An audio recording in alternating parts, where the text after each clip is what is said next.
Rumah dipegang terus sampai hari ini milik kita gitu ya. Jadi itu konsepnya sebetulnya ya.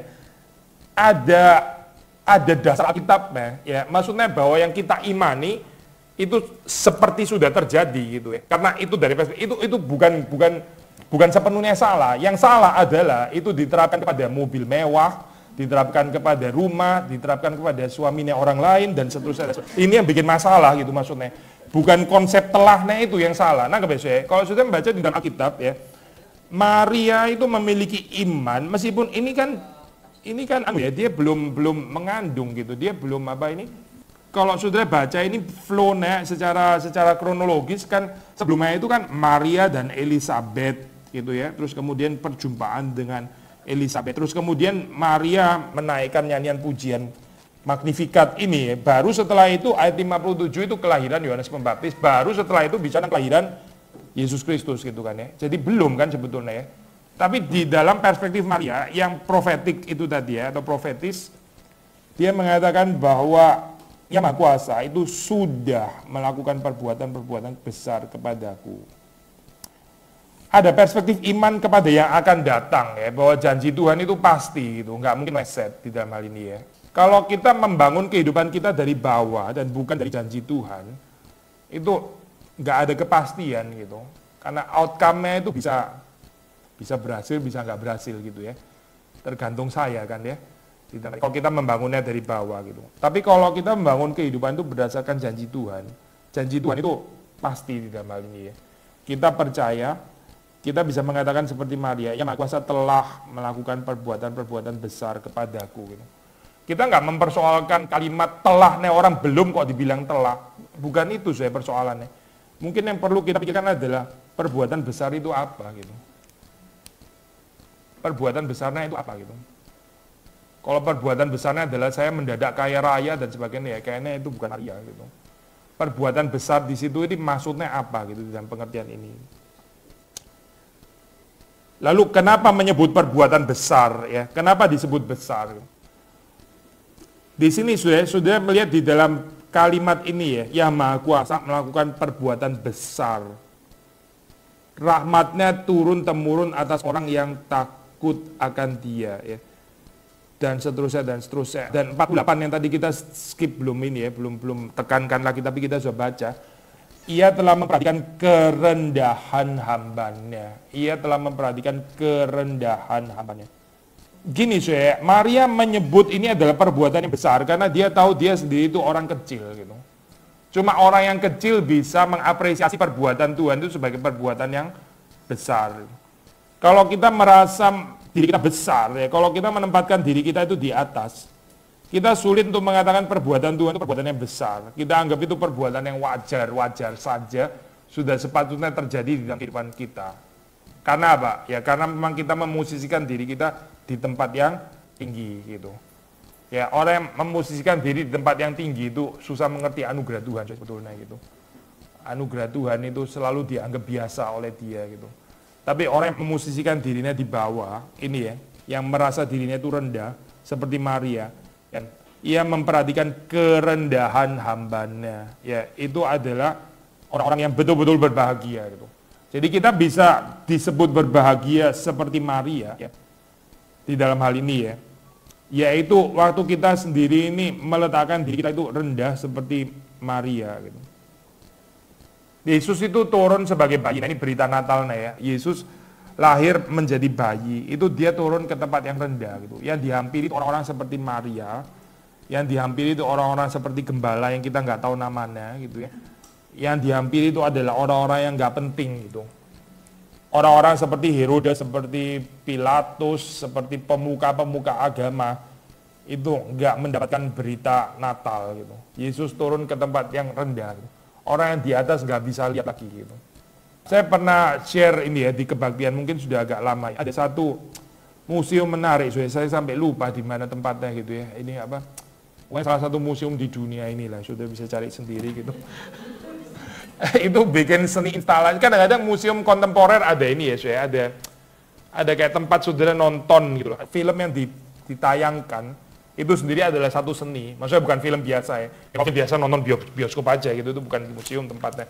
Tapi itu menggambarkan seni juga gitu film yang ditonton. Terus ada satu rekaman sih. Rekaman itu diambil angle kamera itu dari sudutnya anak kecil. Sudutnya anak kecil ya, sudah tahu anak kecil. Sudah bayangkan kalau sudah itu anak kecil pengen segini tingginya gitu ya. Itu saudara lihat kemana-mana itu ke atas gitu kan ya. Ya, nangkep ya. Nah itu seluruh film itu diambil dari angle-nya anak kecil gitu. Kita orang dewasa itu ya dua macam reaksi ya. Satu reaksi kita merasa nggak biasa, karena itu bukan angle-nya kita gitu. Angle-nya kita kan dari atas biasanya gitu. Angle-nya anak kecil itu, angle-nya kita itu look down. Angle-nya anak kecil itu look up gitu. Dan melihat yang rendah bersama dengan dia. Kita itu seringkali kelewatan hal-hal yang rendah, karena angle kita itu di atas gitu ya. Dan kalaupun kita lihat rendah, kita lihatnya itu look down. Bahasa Inggris itu bagus sekali, memandang rendah, look down gitu. Tempo hari beberapa waktu lalu saya sempat baca ada satu artikel ini saya Prince Andrew ya kalau nggak salah. Pokoknya inilah ini kerajaan Inggris gitu. Ya Andrew ya kan ya. Dia itu kena tegur gitu. Dia kena tegur. Itu nggak berdasarkan royal procedure ya. Waktu dia di depan umum, dia ngomong sama anaknya itu dia jongkok gitu maksudnya. Itu nggak royal gitu. Dia nggak boleh kayak gitu ya. Ini ya. Peraturan royal di Inggris, saudara kalau ngomong sama anak, saudara nggak boleh jongkok kayak gitu. Ya, maksudnya gimana? Ya, nggak bisa kayak gitu. Saudara nggak bisa kayak itu, nggak anggun untuk keluarga kerajaan gitu. Itu precisely yang dilakukan Yesus kepada manusia. Dia bukan cuma jongkok gitu, dia turun sampai ke dalam dunia kita gitu. Dia bukan look down dari atas, bukan gitu. Dia melihat dari angle-nya kita. Gitu. Sakeus itu struggling ya ke atas gitu, mau melihat Yesus dari atas. Karena badannya pendek gitu. Badannya pendek itu nggak pernah dilihat orang ya. Orang itu lihatnya ke sini, Sakeus ada di sini ya. Semua orang lihatnya di atas itu. Dia sampai mesti naik supaya bisa dilihat oleh Yesus. Yesus bilang, kamu turun. Saya nggak perlu itu gitu. Saya nggak lihat orang baru kamu di atas baru saya lihat gitu. Itu dunia. Saya bukan itu. Gitu. Turun, saya makan di rumah kamu. Yesus mau melihat Sakeus itu dari kerendahan. Ya. Dan berita Natal kalau saudara membaca, maksudnya menurut ini ya Maria itu Yesus itu memperhatikan Allah, memperhatikan kerendahan hambanya. Ya itu dia turun gitu, terus ngambil angle yang sama. Tadi saya bilang ya cerita di museum tadi ya. Kita ada dua macam reaksi. Satu reaksi kita rasa nggak biasa. Ini angle ya. Bukan angle saya gitu. Angle saya biasanya agak di atas. Saya lihatnya biasanya orang-orang hebat. Saya lihatnya biasanya itu dari atas ke bawah. Saya lihatnya biasanya adalah orang-orang penting dan sebagainya. Orang-orang yang berpotensi, orang-orang kaya dan sebagainya. Itu angle saya, bukan angle anak kecil. Ini metafor ya, saya. Metafor itu. Jadi ada yang nggak biasa gitu. Tapi sisi yang lain, sisi yang lain juga reaksi yang lain adalah melihat film kayak begitu kita itu kagum ya. Kagum dalam pengertian saya nggak pernah lihat bagian ini gitu. Di dalam horizon yang bawah ini ada hal yang indah sebetulnya. Saya nggak pernah lihat, saya selalu miss karena saya ngeliatnya selalu di horizon atas gitu. Beberapa kali ada sosial eksperimen ya. Ini hopefully saudara nggak bosan ya cerita ini karena sosial eksperimen juga berkali-kali sini. Orang-orang di dunia bawah itu ya, homeless people ya, lebih gampang membagi ya, daripada orang kaya gitu. Saudara pernah lihat kan ya, itu rekaman-rekaman kayak gitu. Orang homeless yang terus kemudian dikasih uang gitu ya. Mereka akan spend uangnya itu bagaimana gitu. Dikasih uang lumayan lah untuk mereka gitu ya, misalnya 50 atau $100 kan lumayan kan ya. Orang kan nggak kasih homeless people segitu kan, itu lumayan banyak lah uang segitu gitu. Terus kemudian dilakukan sosial eksperimen, ada rekaman sebagainya. Dia akan spend uangnya itu bagaimana? Dia pergi ke supermarket, dia beli, dia bagi sama teman-temannya gitu. Homeless people gitu ya, bisa lebih ada belas kasihan. Itu nggak ada di dunianya orang kaya itu nggak ada. Orang kaya dapat puluhan miliar, nggak ada yang dibagi sedikit pun sama, nggak ada gitu. Itu terjadi dalam dunia orang miskin. Jadi saudara lihat di bawah itu ya, terjadi banyak hal yang beautiful yang nggak ada di atas gitu sebetulnya. Tapi ya kita yang menempatkan diri di atas terus gitu ya, yang nggak mau ke bawah dan nggak bersedia ke bawah, kita melihatnya semua yang di atas, ya itulah kita akhirnya kehilangan keindahan itu gitu. Maria itu mengajak kita untuk melihat dari bawah, bukan cuma melihat dari bawah, melihat Tuhan yang mau melihat dari bawah seperti kita gitu. Sekali lagi ya, Dia memuliakan Tuhan, magnifikat. Hatinya itu bergembira karena Allah juru selamatnya. Nah, Allah itu memperhatikan kerendahan hambanya. Maria itu rendah gitu, dan Allah itu turun memperhatikan kerendahannya dia. Gitu. Allah bukan look down dari atas ya, tapi Allah itu turun. Dia sendiri menjadi manusia, menjadi bayi. Karena itu ya, terus kemudian dia mengatakan, mulai sekarang segala keturunan akan menyebut aku berbahagia. Ya, dunia ini ya sudah bisa ketemu seminar-seminar rahasia bahagia atau buku-buku tentang kebahagiaan dan sebagainya, itu bisa laris itu ya.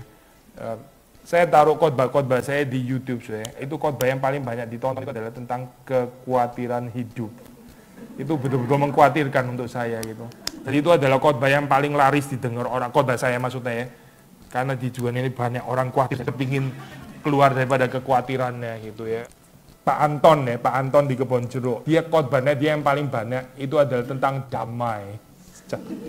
Mirip-mirip ya, yang satunya khawatir, yang satunya cari damai. Sebenarnya sama sih gitu ya. Di dunia ini banyak orang yang nggak ada damai, terus kepingin tahu damai itu apa gitu ya. Kalau kita bikin judul khotbah bagaimana menjadi bahagia, wah itu bisa ditonton banyak orang. Terus terakhir mungkin jadi kurang bahagia setelah nonton itu karena nggak cocok sama konsepnya dia gitu ya. Karena dia sudah punya ekspektasi bahagia itu harusnya bagaimana.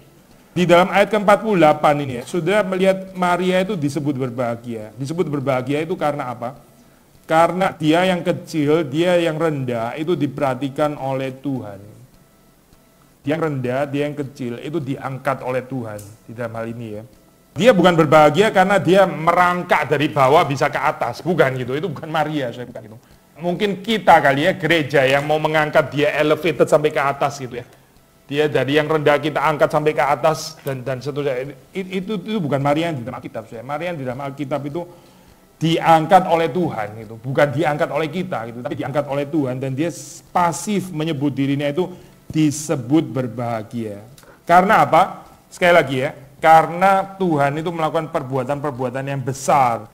Namanya itu kudus, rahmatnya turun-temurun atas orang yang takut akan dia. Untuk supaya kita nggak salah mengerti ya, maksudnya begini ya, ini supaya bisa membedakan kekristenan itu bukan marxisme ya, bukan gitu. Kekristenan itu bukan komunisme gitu. Maksudnya kita seperti kayak benci sekali terhadap orang yang kaya gitu, orang yang miskin selalu benar dan selalu dipuji-puji terus. Bukan itu ya, bukan gitu. Tapi kenapa di sini ya Tuhan seperti seolah-olah lebih memihak kepada yang miskin daripada yang kaya. Kalau sudah membaca di dalam Lukas, kan ada tulisan berbahagialah orang yang miskin ya, mereka mempunyai kerajaan Allah. Celakalah kamu yang kaya, kamu mendapatkan penghiburan di dalam kekayaanmu gitu. Seperti kayak diskriminasi orang kaya dan memihak kepada yang miskin. Kenapa ada ayat-ayat seperti itu saya? Sudah membaca di dalam ayat ke-50, ini bukan cuma sekedar karena dia miskin ya. Miskin itu one thing, tapi di sini dia takut akan Tuhan itu. Maksudnya begini saya, orang yang miskin tapi nggak takut akan Tuhan, ya itu bukan ya nggak menolong apa-apa gitu. Dia nggak akan tertolong karena kerendahannya, ada kemiskinan dan sebagainya. Sudah tahu ya di dalam dunia ini ada orang susah sekali ya, banyak pergumulan, penderitaan kayak nggak selesai-selesai, tapi dia juga nggak takut akan Tuhan gitu. Dia juga nggak peduli dengan Tuhan itu. Tapi masuk dirundung kesulitan demi kesulitan demi kesulitan. Ini belum beres, kesulitan yang lain lagi, kesulitan yang lain lagi. Kita geleng-geleng kok ini susah bener ya kehidupannya gitu. Kita bukan mengajarkan ini loh saya. Orang yang susah, orang banyak penderitaan itu pasti lebih suci itu. Nggak tentu sih, tentu. Ada orang yang dia dibawa, dia miskin, tapi dia takut akan Tuhan dan dia diberkati Tuhan. Karena dia adalah orang yang bergantung pada Tuhan ya. Ada orang miskin ya dan nggak bergantung kepada Tuhan dan hidupnya penuh dengan kesengsaraan yang nggak perlu gitu. Dan dia miskin, tetap miskin gitu. Yang mau saya katakan adalah kita bukan sedang memuja kemiskinan, bukan saya. Kita bukan sedang memuja kerendahan itu sendiri, bukan ya. Tapi kalau sudah melihat di sini dalam ayat yang ke-50 ya, sudah mendapati bahwa Maria yang melihat dirinya rendah itu dia adalah orang yang takut akan Tuhan gitu. Rahmatnya turun-temurun atas orang yang takut akan dia ya. Takut akan dia itu maksudnya apa saya? Maksudnya kita itu memperhitungkan Tuhan di dalam segala sesuatu. Ya, whether kita di atas atau kita di bawah, kita memperhitungkan Tuhan di dalam segala sesuatu. Kita bukan congkak, kita bukan rasa diri kita itu punya kuasa, ya. Kita bukan rasa kita itu punya power, ya, punya resources cukup, sehingga kita akhirnya terus kemudian nggak perlu lagi bergantung kepada Tuhan. Gitu. Orang yang nggak takut akan Tuhan itu nggak peduli dengan apa yang dia lakukan. Dia pikir nggak ada konsekuensinya dan dia pikir dia nggak perlu mempertanggungjawabkannya kepada Tuhan. Gitu. Nanti begitu Tuhan minta pertanggungjawaban telat, gitu. Sudah telat, dia telat gitu. Tapi dia berpikir, ini pikiran luar biasa bodoh ya. Soal Alkitab bilang ini namanya bebal gitu, orang bebal. Orang bebal itu berpikir dia bisa melakukan apa saja as long as dia ada di atas, dia punya kuasa, dia punya koneksi dan sebagainya, dan dia nggak akan dihakimi. Itu lawan katanya orang yang takut akan Tuhan ya. Sebaliknya orang yang takut akan Tuhan, ya dia memperhitungkan Tuhan di dalam kehidupannya. Maria ini mengatakan bahwa rahmat Tuhan itu turun-temurun atas orang yang takut akan Tuhan.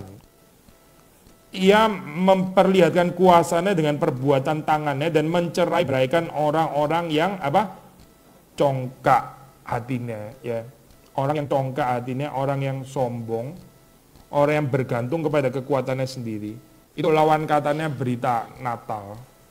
Natal itu harusnya menolong kita untuk menjadi orang-orang yang lebih rendah hati ya. Lawan katanya itu adalah orang-orang congkak. Yet ini ya, dunia kita itu merayakan Natal dengan cara yang glamorous, dengan cara yang di atas gitu ya. Seperti nggak cocok sekali memang dengan gambaran Natal gitu. Yang ditonjolkan itu adalah gambaran kecongkaan sebetulnya ya, bukan gambaran kerendahan gitu. Tapi kalau kita kembali kepada Alkitab, saudara akan mendapati bahwa Tuhan itu justru meninggikan ya, meninggikan orang-orang yang rendah seperti dibaca di dalam ayat 52 ya. Orang-orang yang congkak, orang-orang yang berkuasa diturunkan dari tahtanya. Ini reversal motif yang terkenal dari Lukas ya, saya sudah pernah bahas di expository gitu. Jadi yang terakhir menjadi yang pertama menjadi yang terakhir ya. Kembalikan ya, reverse gitu. Apa yang dipandang tinggi oleh dunia itu di hadapan Tuhan itu rendah. Yang direndahkan oleh dunia itu ditinggikan oleh Allah. Semuanya kayak kebalik ya. Sakius kan orang yang dihindari ya. Sakius itu by the way juga di dalam Injil Lukas ya. Sakius itu orang yang ditolak, dihindari ya. Orang nggak merendahkan dia dan sebagainya. Dia pendek lagi, kaya juga nggak menolong di dalam hal ini gitu. Tapi Tuhan itu mengangkat dia. Yang ditolak oleh dunia itu dipeluk oleh Tuhan. Tapi kita itu celaka kalau kita dikasih oleh dunia ya dalam hal ini ya. Pinjam bahasanya Yohanes. Ya sudah membaca di dalam ayat 52 ya. Tuhan itu membangkitkan, Tuhan juga yang menurunkan. Nah ini memang biasanya kalau di dalam tafsiran Calvin nih, saudara akan membaca di situ yang ada di dalam pikiran Calvin itu terutama adalah penguasa-penguasa yang lalim gitu ya. Ini pemerintah-pemerintah yang lalim ya, yang dengan congkaknya menekan, abusing dia punya power kuasa untuk menekan ya. Kita mesti mendoakan ini ya, persecution di negara-negara seperti di China, di Korea Utara ya, di tempat-tempat yang sangat hostile terhadap bukan cuma orang Kristen ya, orang agama lain pun juga dianiaya gitu. Kita juga mesti mendoakan hal itu juga. Maksudnya karena hak beribadah itu kan hak yang diberikan Tuhan ya. Orang memilih Tuhan yang mana itu urusannya dia gitu kan ya. Itu Tuhan memberikan ruang untuk dia. Tapi orang agama lain pun yang di persecution kita juga mesti doakan gitu dalam hal ini. Enggak cuma orang Kristen yang persecution kita doakan, tapi ya orang yang mau beragama dirampas haknya untuk beribadah ya. Ini sedang terjadi sekarang di Cina gitu. Meskipun ini ya, enggak semua state ya, enggak equally sama.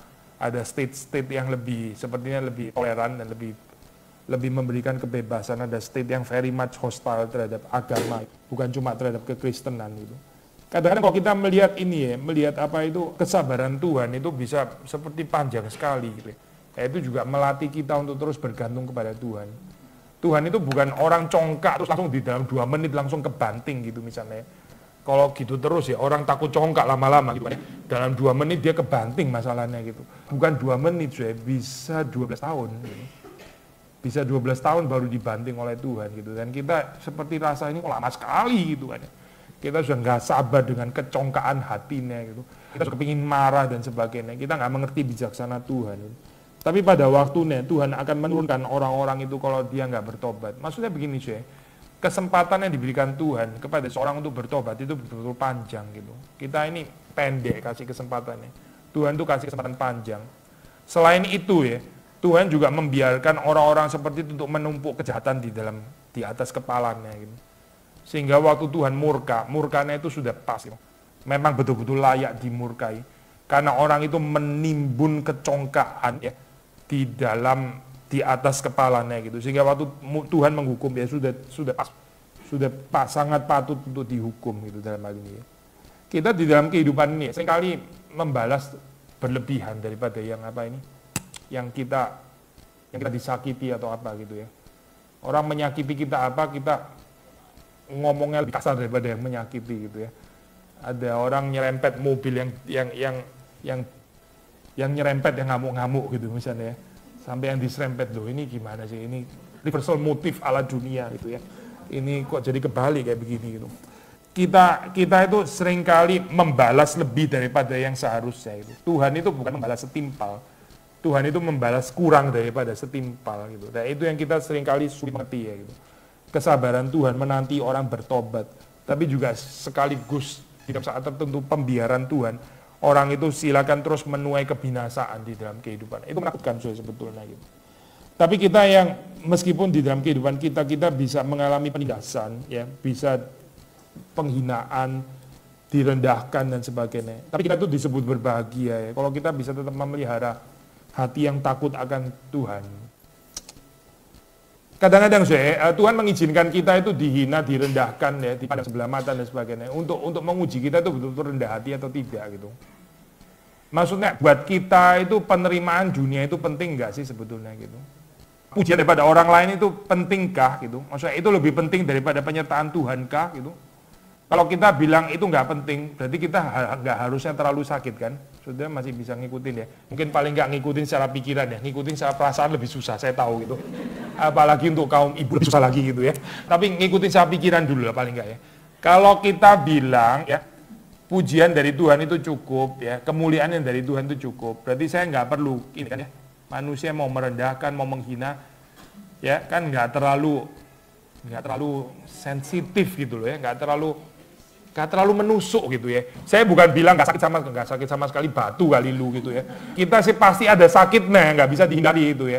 Tapi kita nggak terlalu nggak terlalu sakit sampai sakit masuk sekali gitu, sampai nggak bisa bangun dan sebagainya gitu. Karena apa? Karena kita mencarinya itu di dalam Tuhan gitu, bukan di dalam pujian-pujian atau peninggian yang dilakukan oleh manusia itu.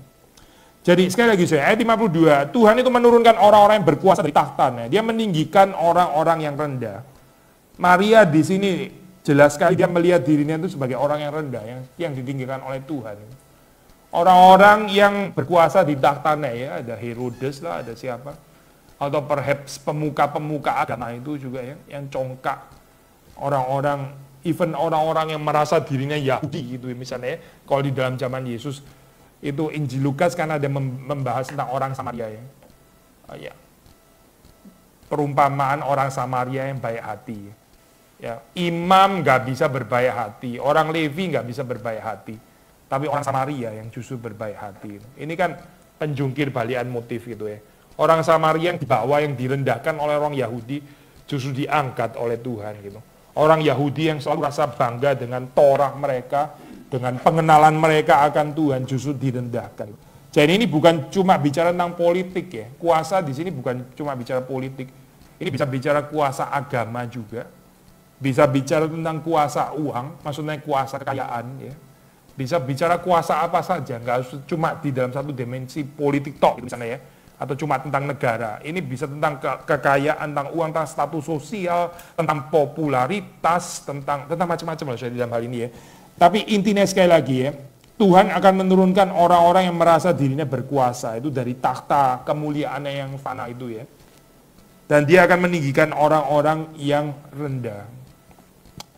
Gereja itu perlu belajar di dalam hal ini ya, dari nyanyian profetik Maria gitu. Gereja yang diberkati Tuhan, gereja yang ditinggikan oleh Tuhan. Bukan gereja yang mengukuhkan kuasa dan tahtanya, bukan. Tapi gereja yang ditinggikan oleh Tuhan. Ayat 53, ya itu mirip ya di dalam dimensi yang lain. Kalau tadi dimensinya mungkin lebih ke politik ya, ke government dan sebagainya. Government yang lalim maksudnya. 53, ia melimpahkan segala yang baik kepada orang yang lapar dan menyuruh orang yang kaya pergi dengan tangan hampa. Ya. Di sini lapar dikontraskan dengan kaya ya. Lapar itu kalau kontras secara sederhana ya kenyang gitu ya. Kenyang itu dekat dengan kaya gitu. Lapar itu dekat dengan miskin. Kenapa saya kita melihat dalam bagian ini ya? Orang yang lapar itu dilimpahkan segala yang baik. Tapi orang yang kaya pergi dengan tangan hampa. Maksudnya bagaimana itu? Saudara pernah kenyang nggak? Pernah dong pasti ya. Saudara pernah ini nggak ya? Pengalaman saudara sudah makan kenyang sekali ya. Terus kemudian teman saudara menawarkan mau bungkus nggak gitu? Pernah nggak kayak gitu sih? Mau beli camilan nggak gitu kita sekarang? Kita mau mampir supermarket nggak beli camilan lagi? Biasanya saudara jawab apa? Ya kalau saudara jawab ya itu saudara raku saya keterlaluan ya benar-benar.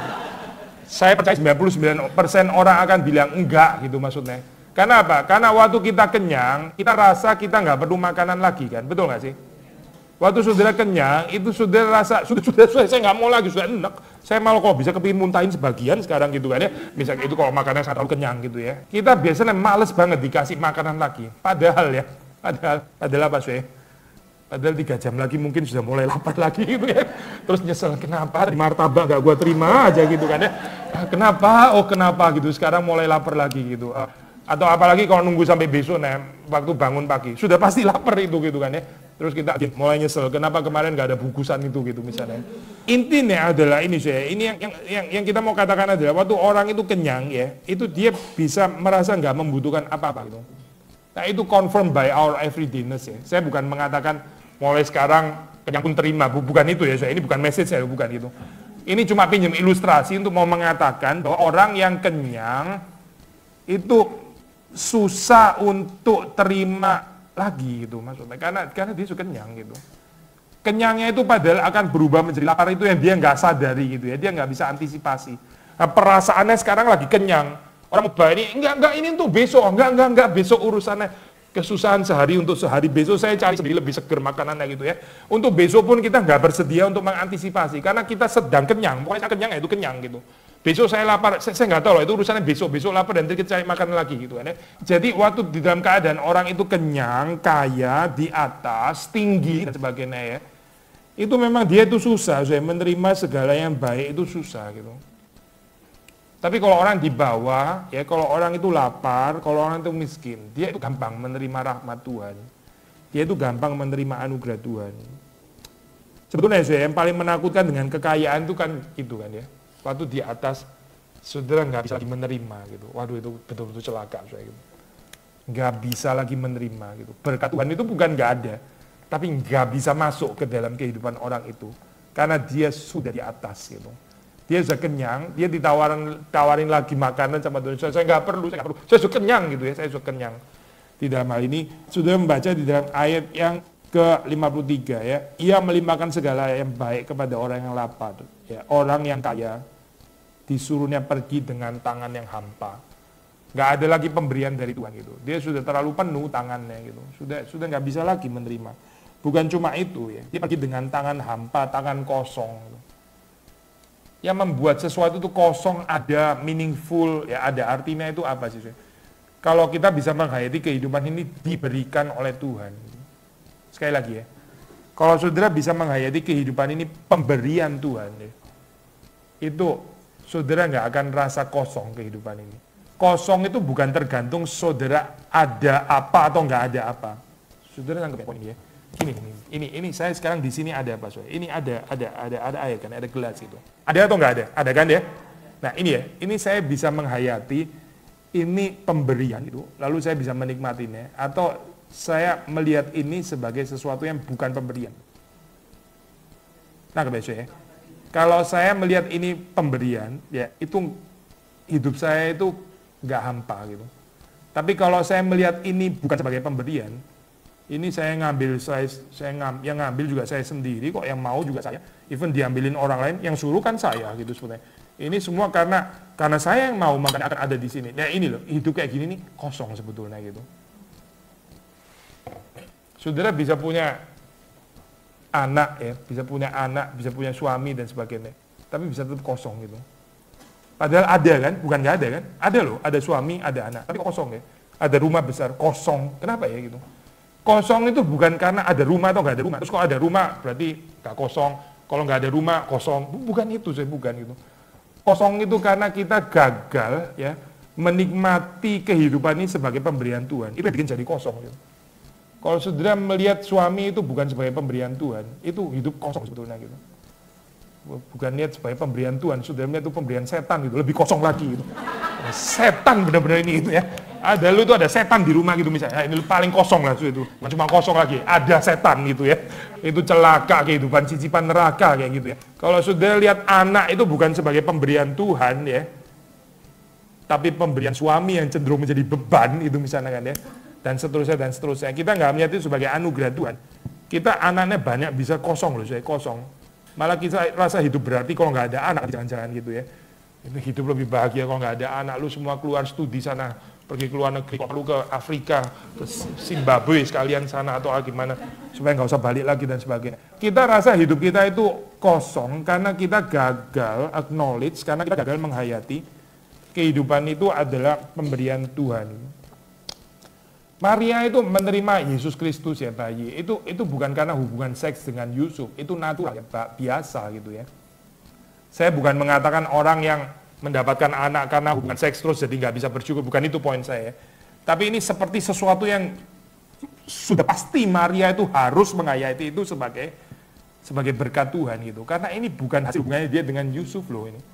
Ini kan sesuatu yang miraculous ya, sesuatu yang ajaib gitu, sesuatu yang betul-betul diberikan kepada Maria, bukan karena dia itu melakukan satu hubungan natural dengan Yusuf, tapi betul-betul anugerah Tuhan gitu. Jadi Maria di sini ya, itu saya pakai istilah yang kurang tepat ini ya, mau nggak mau, bukan mau nggak mau sih, maksudnya dia rela actually ya, tapi saya pakai istilah yang agak salah ini, mau nggak mau harus mengakui itu memang berkat Tuhan gitu. Tapi alangkah indahnya saya kalau di dalam kehidupan kita ya, kita bisa melihat termasuk yang kita usahakan itu juga sebagai pemberian dari Tuhan gitu. Ya, hidup kita itu lebih ada artinya gitu. Tapi kalau kita terlalu banyak mengklaim kehidupan ini sebagai jasa kita ya, bukan sebagai pemberian Tuhan, sebagai kehebatan kita, sebagai yang kita rencanakan ya, hidup itu makin lama makin kosong. Sekali lagi ya, saya baca lagi ya ayat ini. Dia menyuruh orang kaya pergi dengan tangan hampa.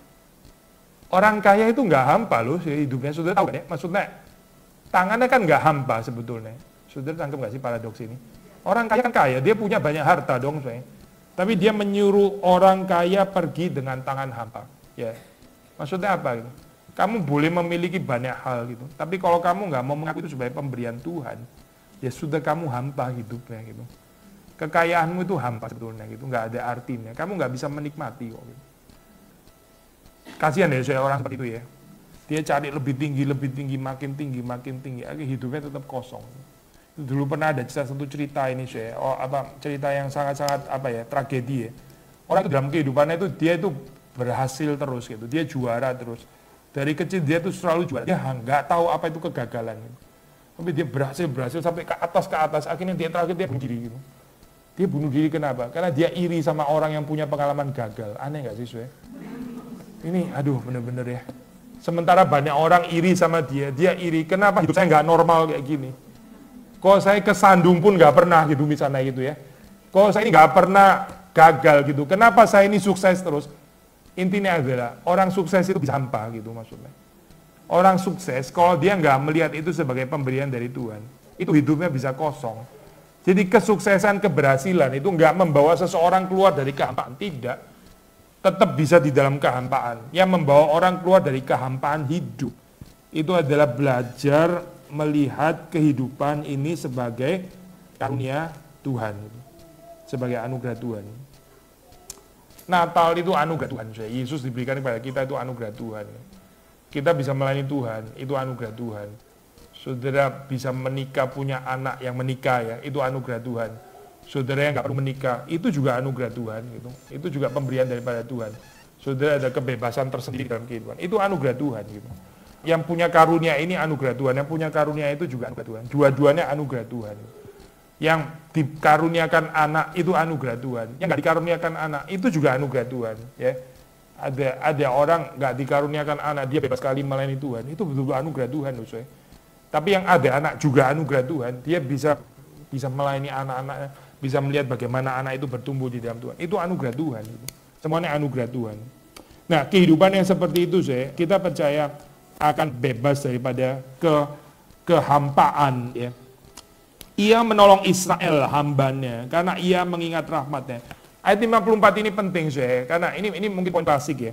Karena Maria bukan bersuka cita secara narsisistik, dia happy-happy sendiri gitu, lupa diri. Perspektifnya itu adalah perspektif seluruh Israel. Jadi Maria itu profetik karena waktu dia bersuka cita, itu bukan cuma sukacitanya dia pribadi. Itu sukacita penantian umat Tuhan yang sudah lama menantikan Mesias tapi nggak datang-datang ya. Lalu Maria di dalam dia mewakili Israel ya, menaikkan ucapan syukur sukacita itu terlebih dahulu sebelum Israel nanti terus ikut gitu. Dia seperti kayak pemimpin kor di sini gitu. Tapi dia bukan nyanyi-nyanyi sendiri gitu ya, dia bukan solois ya, bukan gitu. Dia membawa seluruh Israel untuk bernyanyi bersama dengan dia. Saudara membaca cerita Miriam ya di dalam ini ya.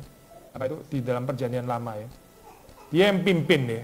Dia yang pimpin nyanyian. Saudara tahu kan ya, waktu bangsa Israel keluar dari Mesir, itu yang pimpin bukan Harun, bukan Musa, tapi Miriam gitu.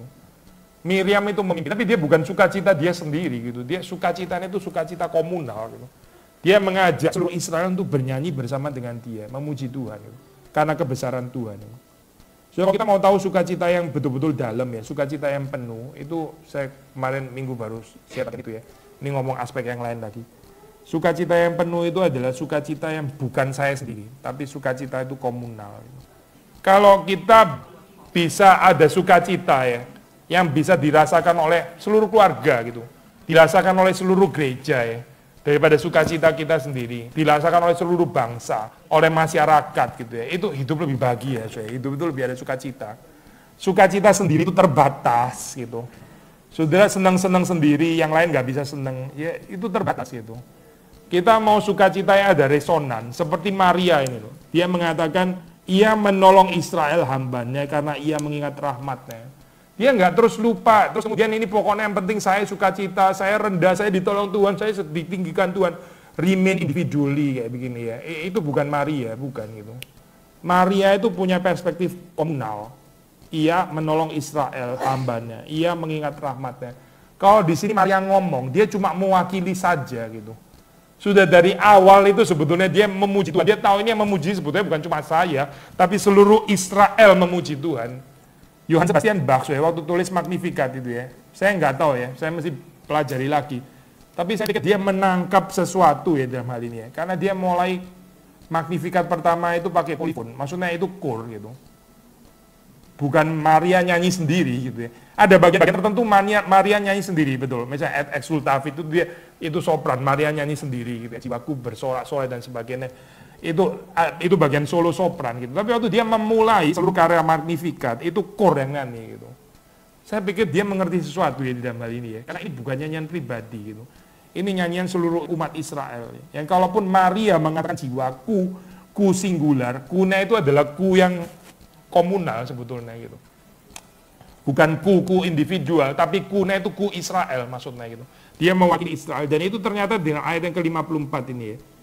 Ia menolong Israel hambanya, karena ia mengingat rahmatnya. 55, seperti yang dijanjikan kepada nenek moyang kita, kepada Abraham dan keturunannya untuk selama-lamanya. Maria itu mengerti sejarah ya, dia tahu pekerjaan Tuhan yang sudah dilakukan di dalam masa lampau. Maria itu berpegang pada janji Tuhan yang diberikan kepada Abraham. Dia sangat mengenal identitas Israel, bangsa yang sederhana ini ya, itu dibentuk karena janji, bukan karena kebesaran kehebatannya gitu. Saudara tahu ya di dalam Kejadian 12, itu kan kontras ya. Kalau saudara membaca itu Abraham pertama kali dipanggil, itu Kejadian 12 gitu. Itu setelah perikop tentang Menara Babel gitu. Maksudnya ini kontras ya, Menara Babel itu Babilonia gitu. Ini negara besar, itu pembangunan dari bawah ke atas gitu. Dan akan dihancurkan oleh Tuhan. Bangsa Israel itu dimulai dari Tuhan yang mengambil dan berjanji kepada Abraham. Nah maksudnya, bangsa Israel itu bukan Abraham yang dari bawah merangkak ke atas mau menjadi somebody, mau jadi menara yang tinggi. Itu bukan cerita Israel, bukan itu. Cerita Israel yang seharusnya menjadi cerita gereja, cerita saudara dan saya, cerita keluarga kita, ya, dan seterusnya dan seterusnya. Itu bukan karena kita dari orang susah, merangkak sampai terus kemudian jadi berhasil dan sebagainya. Itu cerita Menara Babel, bukan cerita Israel. Cerita Israel itu adalah kita ya dipanggil keluar oleh Tuhan itu. Saya bikin kontras lebih dalam ya. Abraham itu kaya loh, saya. Abraham itu bukan dari miskin ya, terus kemudian dia merangkak jadi kaya. Dia sudah kaya. Tapi menurut Tuhan itu nggak cukup gitu. Nggak cukup, kamu cuma kaya doang, kaya dalam dunia. Nanti gitu. Saya panggil kamu keluar gitu. Karena Tuhan mau kasih kekayaan rohani kepada Abraham. Dia keluar daripada comfort zone. Saudara jangan lihat ini seperti kayak, oh iya dia berkorban banyak dong ya, meninggalkan kekayaannya, jadi misionaris gitu kan. Seperti kayak heroik gitu. Bukan, ini Abraham untung karena Tuhan mau bikin dia lebih kaya lagi. Yaitu bukan cuma kaya materi, tapi kaya rohani maksudnya terutama gitu. Jadi Abraham dipanggil keluar, itu dia dipanggil oleh Tuhan dan dia hidup berdasarkan janji Tuhan. Ada kemiripan ya, di dalam perempuan-perempuan yang ada di dalam ini ya, di dalam Alkitab itu ya. Itu salah satu topik yang sering kali diangkat itu adalah topik ini ya, topik kemandulan. Kemandulan ya. Sarah itu mandul, lalu diberikan anak. Maksudnya sekali lagi ya, ini bukan karena kamu fertile, bukan karena kamu subur gitu ya. Sel telurnya nggak habis-habis gitu, bukan, kamu mandul kok gitu. Dan Abraham juga sudah tua, jadi ini adalah janji. Itu bukan kamu, tapi saya yang kasih kamu gitu ya. Mesti tahu bahwa saya yang kasih kamu. Nah, maksudnya poin ini ya. Nah, memang Maria ini bukan mandul sih, nggak ada tulisan bahwa Maria mandul kan ya. Tapi the same impossibility, maksudnya di dalam pengertian ini sih, dia belum menikah dengan Yusuf kan ya. Jadi nggak ada kemungkinan untuk bisa hamil, itu kan nggak ada kemungkinan ya. Kecuali dia bersetubuh dengan Yusuf. Tapi Tuhan memberikan ini loh.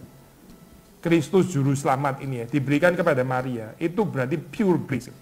Itu semata-mata adalah hadiah dari Tuhan. Bukan karena kamu bersetubuh dengan Yusuf secara natural, bukan. Tapi ini adalah purely pemberian Tuhan itu. Ini saya, para scholars itu menyoroti kemiripan nyanyian Magnificat dengan Hana ya. Kalau saudara ada waktu silakan baca itu nyanyian pujian Hana. Itu mirip sekali dengan Magnificat gitu. Jadi begini saya, kalau saudara baca dari perspektif Maria itu mengenal janji Allah ya yang sudah diberikan pada Abraham. Dia tuh tahu gitu. Dia tuh tahu identitasnya Israel itu siapa gitu. Bukan bangsa yang merangkak dari bawah terus jadi hebat. Tapi bangsa yang dipanggil keluar ya dari nothingness ya, dari bukan apa-apa dipanggil keluar, lalu terus kemudian diberikan identitas baru karena Allah itu berjanji kepada Israel untuk menjadikan bangsa ini bangsa yang besar. Keturunanmu itu seperti pasir di laut. Karena Tuhan maksudnya, bukan karena kamu jadi banyak dirimu, bukan. Tapi karena berkat Tuhan gitu. Jadi di dalam janji ini ya, itu Maria membangun pujiannya gitu.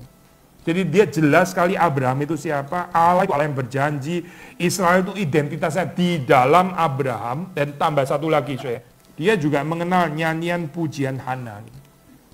Kita percaya ini ya saya, Pak, Maria bukan fotokopi gitu, bukan fotokopi apa ini namanya ya, membeo nyanyian pujiannya Hana gitu. Tapi juga bukan sama sekali nggak ada kaitan dengan tradisi yang di belakang. Saya harap saya bisa menjelaskan cukup jelas. Dua macam ekstrim ya. Waktu kita belajar our past history, ya kita jadi ulang-ulang gitu ya. Ulang-ulang, kayak nggak ada originalitas, nggak ada sesuatu yang segar. Ulang-ulang yang sudah pernah diomong orang gitu ya. Itu satu ekstrim. Ekstrim yang lain adalah katanya semuanya mau baru. Nggak ada kaitannya sama sekali sama tradisi. Maria itu bukan dua-duanya. Maria itu mengenal Abraham, dia mengenal janji Allah, dia mengenal nyanyian pujian Hana. Sangat mirip ya, tapi waktu saudara bandingkan, saudara nggak bisa bilang, ini dia cuma tiru-tiru, ini plagiarisme namanya gitu ya. Tahu nggak plagiarisme saya? Nyontek nggak ngomong-ngomong, nggak kasih tahu footnote-nya mana gitu misalnya, ini kutipan dari mana, saya pikir itu Maria, ternyata itu nyanyian pujian Hana, cuma dicolong sama Maria. Bukan saya, karena kalau saudara bandingkan, itu ada bagian-bagian yang betul-betul hanya bisa dimengerti dari perspektif Maria dan bukan dari perspektif Hana gitu. Tapi ada banyak bagian juga yang sangat dekat dengan Hana. Maksudnya apa sih? Poinnya adalah begini sih. Maria itu mengenal nyanyian-nyanyian liturgis ya, nyanyian-nyanyian jemaat itu dia mengenal. Salah satunya adalah nyanyian Hana. Waktu dia mengatakan ini ya, dia kait dengan sejarah keselamatan sudah dari dulu. Orang-orang mandul itu ya. Sarah, Abraham yang nggak bisa punya anak, lalu terus kemudian Hana dan sebagainya. Dia menempatkan dirinya di situ gitu. Mereka itu bersyukur karena semata-mata karena pemberian Tuhan, bukan karena kebesaran mereka. Dari impossibility, ketidakmungkinan, Tuhan menjadikan yang tidak mungkin itu menjadi mungkin. karena kekuatan kuasanya. Di dalam tradisi ini, Maria itu berdiri dan memuji Tuhan. Jadi dia bukan yang pertama, dia bukan sendiri. Dia bukan orang yang sangat original seperti kayak sebelumnya nggak ada orang seperti dia sama sekali gitu ya, itu klaim kesombongan gitu. Tapi dia membangun bersama dengan Abraham, bersama dengan Sarah, bersama dengan Hana, ya bersama dengan nabi-nabi di perjanjian lama. Waktu dia mengatakan pengalamannya, dia cuma satu di antara banyak orang yang lain, and yet dia tetap melakukannya dengan personal. Ini benar-benar khas Maria gitu. Yang bisa ngomong kalimat seperti ini, ya Maria gitu. Karena Maria lah yang diberikan bayi Yesus itu. Mari kita tutup dalam doa. Tuhan, kami bersyukur kau menyediakan kepada kami waktu-waktu kalender gereja di mana kami bisa merenungkan bagian tertentu dari firman Tuhan. Dan kami yang sudah mendengar berita Natal untuk kesekian kalinya, kami mohon supaya Tuhan sekali lagi mempersiapkan hati kami. Kami sendiri juga mempersiapkan hati kami dan menyongsong hari kelahiran Tuhan. Sehingga sungguh-sungguh bermakna, bukan dengan pesta, bukan dengan hal-hal yang meriah secara dunia, tapi perayaan sungguh-sungguh kami hayati bersama dengan Tuhan. Terima kasih Tuhan, Kau menolong kami untuk bisa menikmati juga bersama-sama beresonans dengan sukacita dan sorak-sorai dari Maria. Terima kasih demi Yesus Kristus kami bersyukur. Amin.